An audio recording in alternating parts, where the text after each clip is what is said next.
Hey, Robert Marino here with Sentry Equipment. And Angelo D'Ambrosio. And today we're going to be working our next recipe for success. We're going to be talking about some cool new inventive ice creams.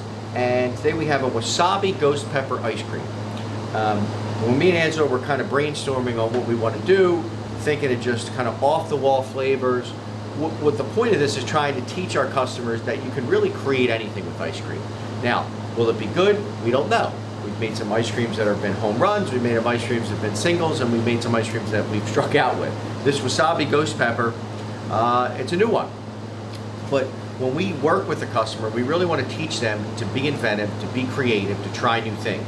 Now, this ice cream, we know is going to come out pretty good, but it obviously has a very narrow lane in people who are going to try it. Is it going to be your best seller? No. But it's going to be your best buzz generator, which means Instagram friendly, Yelp friendly, social media friendly. People will try it, people will talk about it. They may end up ordering, mint chocolate chip, but the whole point is to get them in the door. So we're going to show you how to make this, show you kind of what we came up with, show you some different things that you can use, and then you can take these skills and use it in your store and your recipe development to create some new flavors on your own. So what we have here is we're going to be using our ElectroFreeze B12 batch freezer. This machine is capable of creating one tub up to 2.5 to 3 gallons of product at a time. We also have bigger batch machines, but when we do R&D, try to use our smaller machine.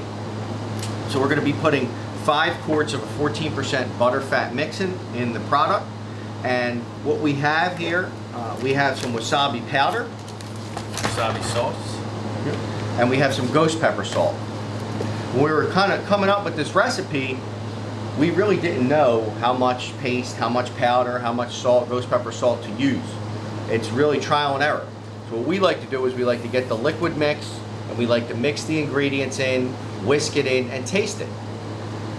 That's kind of how you start your R&D. If it tastes good and potent in liquid form, well, it should taste good in the frozen state. Understand that when you put it in the batch freezer is going to add air and it's going to expand the product.